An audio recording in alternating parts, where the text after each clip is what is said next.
இன்றைக்கி சண்டே மெனகாஸ் மந்த்ரா சேனலில் என்ன லஞ்ச் மெனுன்னா நாட்டுக்கோழி குழம்பு. நாட்டுக்கோழி குழம்பு எப்படி பண்ணுறதுன்னு பார்க்கலாம். கோழியோட இறகை ஒன்றும் இல்லாமல் நம்ம பிடுங்கிக்கலாம்.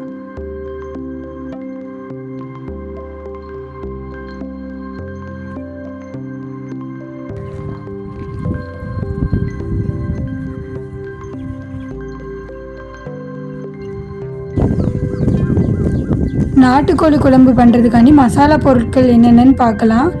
1 கிலோ நாட்டுக்கோழிக்கு 25 கிராம் சின்ன சீரகம், 25 கிராம் மிளகு எடுத்துக்கலாம், 50 கிராம் மல்லி, கொஞ்சமாக கருவேப்பிலை சேர்த்துக்கலாம்.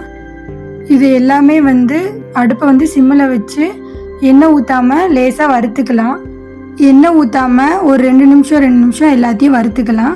அதுக்கப்புறம் வத்தல் தேவையான அளவு, 1/2 டேபிள் ஸ்பூன் கடுகு, எல்லாத்தையும் வறுத்துட்டு இந்த மாதிரி உரலில் போட்டு இடிச்சிடலாம், இல்லைன்னா மிக்சியில் திரிச்சிக்கலாம். நாங்கள் இன்றைக்கி 2.5 கிலோ நாட்டுக்கோழி எடுத்துருக்கிறதுனால அதுக்கு தகுந்த மாதிரி பொடி சேர்த்துருக்குறோம். கோழியோட இறகை பிடுங்கிட்டு இந்த மாதிரி தீயில் நல்லா வாட்டணும். வாட்டிட்டு கட் பண்ணிக்கலாம்.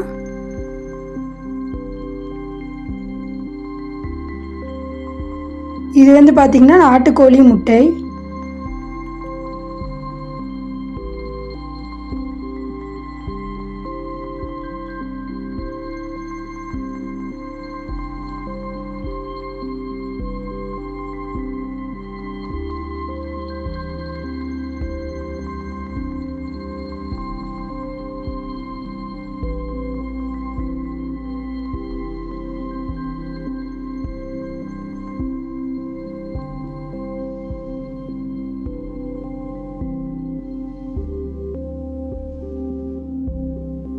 எல்லாத்தையும் கட் பண்ணிவிட்டு மஞ்சத்தூள் போட்டு தண்ணி ஊற்றி நல்லா சுத்தம் பண்ணி எடுத்துக்கோங்க.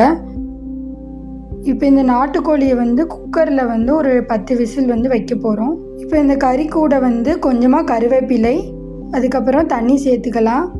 அதுக்கப்புறம் இந்த கறி வேகிறதுக்காண்டி உப்பு சேர்க்க போகிறோம். சேர்த்துட்டு ஒரு 10 விசில் வச்சு எடுத்துக்கலாம். அடுத்தது சின்ன வெங்காயம் உரித்து எடுத்து வச்சுக்கலாம். 1 கிலோ நாட்டுக்கோழிக்கு 1/4 கிலோ சின்ன வெங்காயம் சேர்த்துக்கலாம்.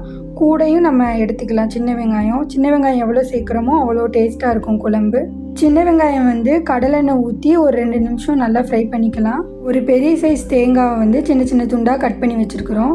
இப்போ நம்ம பொடி அரைக்கிறப்பே விரல் மஞ்சள் சேர்த்துருக்கணும். நம்ம அப்போ சேர்க்காததுனால இப்போ தேங்காய் கூட சேர்த்து அதை ஃப்ரை பண்ணிக்கலாம். இதையும் ஒரு 2 நிமிஷம் எண்ணெயில் ஃப்ரை பண்ணிவிட்டு இப்போ 3ஐயும் அரைக்க போகிறோம். வெங்காயம், தேங்காய், நம்ம இடித்து வச்சுருக்கிற பொடி மிக்ஸி ஜாரில் மாற்றி அரைச்சிக்கலாம். இல்லை உரல் இருந்தால் அதில் அரைச்சா ரொம்ப டேஸ்ட்டாக இருக்கும்.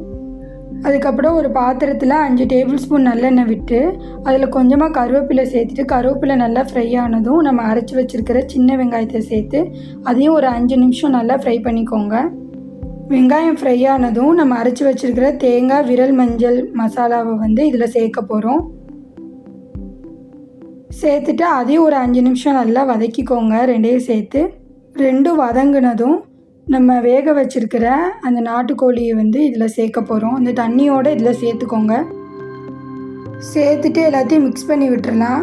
அதுக்கப்புறம் குழம்பு கொஞ்சம் கெட்டியாக வேணும்னா தண்ணி கம்மியாக சேர்த்துக்கலாம். இல்லை உங்களுக்கு தண்ணியாக வேணும்னா ஒரு செம்பு நிறைய தண்ணி இதில் ஆட் பண்ணிக்கிறோம். ஆட் பண்ணிவிட்டு நல்லா கொதிக்க விடணும். ஒரு 10 நிமிஷம் கொதித்ததும் இப்போ நம்ம அரைச்சி வச்சுருக்கிற அந்த மசாலாவை இதில் சேர்க்க போகிறோம்.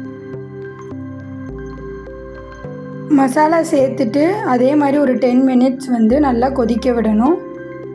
இந்த ஸ்டேஜில் இந்த டிஷ்ஷுக்கு தேவையான உப்பு சேர்த்துக்கலாம். ஏற்கனவே ஃபஸ்ட்டு நம்ம உப்பு சேர்த்துருக்குறோம் கறி வேகிறப்போ, அதனால கொஞ்சமாக சேர்த்தா போதும். 10 மினிட்ஸ் கழித்து குழம்பு நல்லா கொதித்ததும் ஒரு 5 டேபிள் ஸ்பூன் நல்லெண்ணெய் மறுபடியும் சேர்த்துக்கலாம். சேர்த்துட்டு ஒரு 2 நிமிஷம் கழித்து அடுப்பிலேருந்து இறக்கிட்டிங்கன்னா டேஸ்ட்டான நாட்டுக்கோழி குழம்பு ரெடி ஆயிடுச்சு. இது ஒரு ஈஸியான ரெசிபி. இது மாதிரி நிறைய வீடியோஸ் வேணும்னா மறக்காமல் மேனகாஸ் மந்த்ரா சேனலை சப்ஸ்கிரைப் பண்ணிக்கோங்க. தேங்க்யூ.